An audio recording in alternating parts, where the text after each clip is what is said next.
deixarem a casa per tu. La Mancomunitat de Municipis de la Vall d'Albaida amb l'Ajuntament d'Aielo de Malferit han organitzat la gala d'entrega del 28è Premi de Literatura Eròtica. La 28a edició d'este certamen de literatura eròtica, un certamen únic, i que sempre intentem portar els millors espectacles als nostres pobles, usar la cultura i l'escriptura, el llegir, per a combatre. Jo crec que és la millor arma contra totes les guerres i tota la polarització que estem vivint en la nostra societat. Tornar a fer el Premi de Literatura Eròtica en una nit com és la nit de Sant Joan, pues la veritat és que és tot un goig, no? És recuperar el que és l'essència de la nit eròtica, lògicament. Després fer-la així en la plaça del Palau i veure la quantitat de gent que ha acudit a veure el lliurament, pues, bueno, ens ompli de goig, no? I sobretot de satisfacció de veure que el treball que s'ha portat endavant, tant des de la Mancomunitat, els tècnics de la Mancomunitat, com per part de l'Ajuntament, els tècnics i els regidors, pues, bueno, ha sigut fructífera i la gent ha respost i per tant crec que és per estar contents. La gala s'ha celebrat durant la nit de Sant Joan amb una resposta d'obres presentades que quintuplica l'anterior edició. Aquest any s'han presentat 30 obres, 4 de les quals s'han enviat des de la Vall d'Albaida.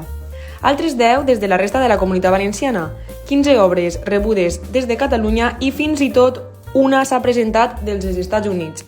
I la més important és que el Premi de Literatura Eròtica de la Vall d'Albaida segueix viu, segueix endavant, són 28 edicions.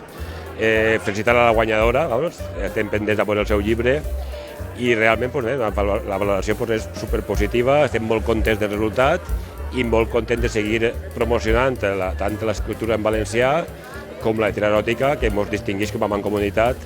I com bé han dit, és un premi que sols, a nivell nacional, sols ho fem des de la Vall d'Albaida i puguem estar molt orgullosos.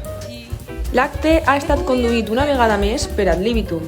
L'espectacle ha resultat una mescla de teatre i música amb un toc diferent, humorístic i picant que caracteritza el propi Premi de Literatura Eròtica. La veritat és que jo estic molt a gust. Des que he arribat, que ha sigut molt fàcil la part de l'assaig, que ho ha dit a la presentació, perquè estaven allí les dones assegudes a la fresca, en els seus palmitos, unes en ulleres de sol, uns altres mirant, molt mediterrani tot. I després la plaça superanimada, el públic ho ha ficat molt fàcil, ho ha fet molt fàcil i és un gust i un plaer presentar esta gala, la veritat. És molt bonica i la nit d'avui, que és molt màgica. El moment més esperat de la nit ha estat el veredicte del jurat, quan s'ha descobert plaers d'Anna Rubio com l'obra premiada d'aquesta edició. Plaers, de l'autora Anna Rubio Fandós.